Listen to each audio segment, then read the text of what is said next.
Na raiz da vida humana, existe uma briga intensa. De um lado, o corpo com desejos selvagens. Do outro, o espírito buscando algo maior. Imagine quando o rei Davi caiu na tentação do adultério. Isso não foi obra do demônio, mas um embate intenso entre os impulsos carnais e a espiritualidade. Escute com atenção. Se você acha que seus desejos são culpa do diabo, você pode estar terrivelmente enganado. Eu vou lhe dizer a verdade. O que fazemos entre os lençóis cria laços na alma, conexões que nem imaginamos. Não é só coisa de momento. É por isso que muita gente casada ainda suspira pelo ex de uma década atrás.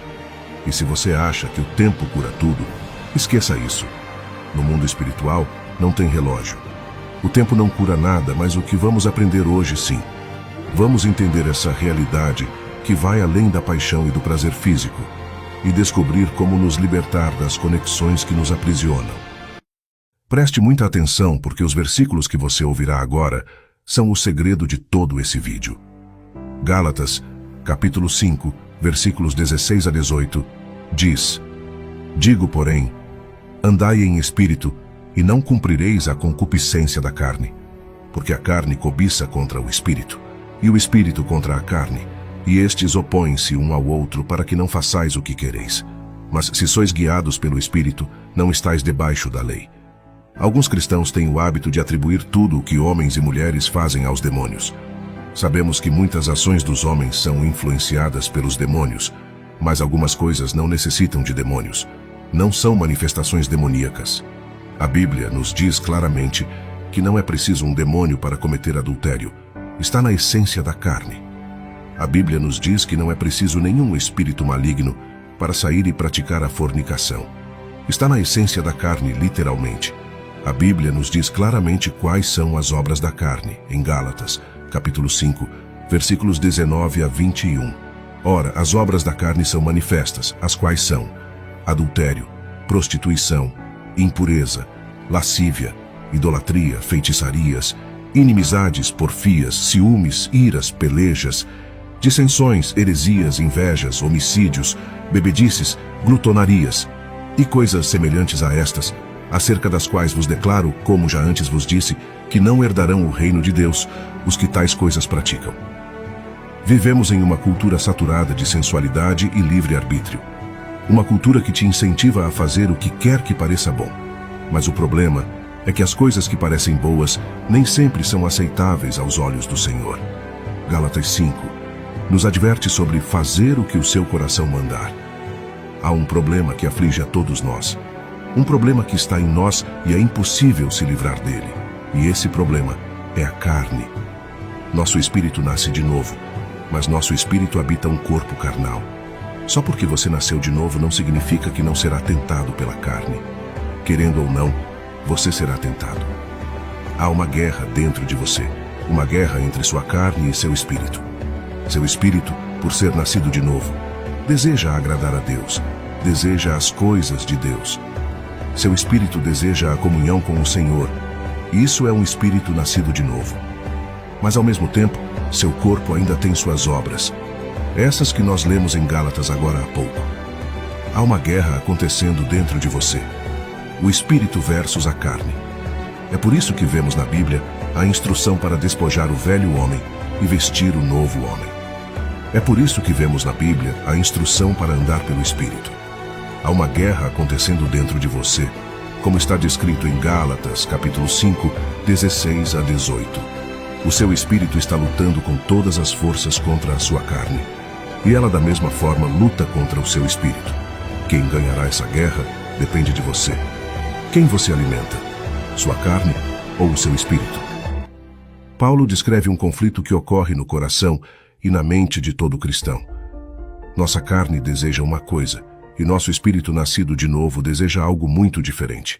Isso ocorre por causa do novo nascimento.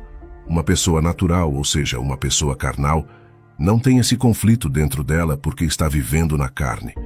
Pois a carne luta contra o espírito e o espírito contra a carne. Esta é a chave para você e para mim: andar no espírito. No entanto, é importante notar que andar no espírito nem sempre é fácil. Muitas vezes é uma batalha. Há uma batalha acontecendo dentro do cristão, e a batalha é entre a carne e o espírito. Há uma guerra dentro de você, como Paulo escreve, pois estes são contrários entre si, não vivem em harmonia, são completos opostos. Quando Davi cometeu adultério, ele não estava possuído por demônios, ele estava simplesmente agindo em sua carne. Nossa carne anseia por sexo, e isso é completamente normal e natural. Algumas pessoas tentam demonizar o sexo e transformá-lo em algo maligno.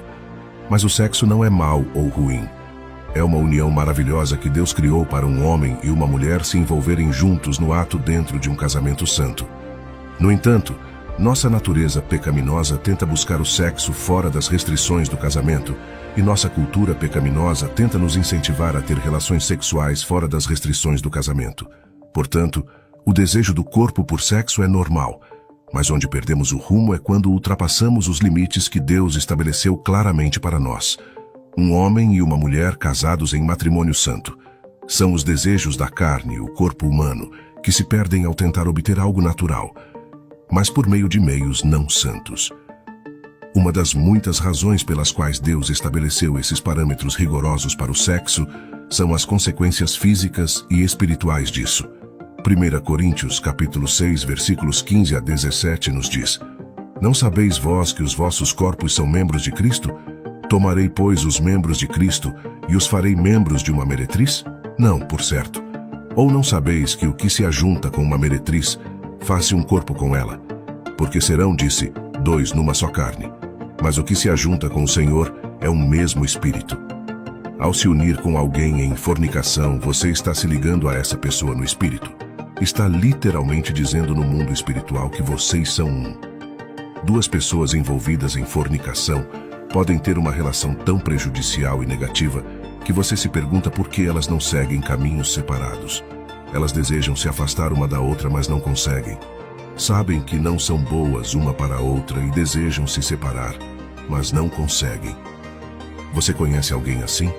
Acredite, o nome disso não é amor. É aprisionamento espiritual.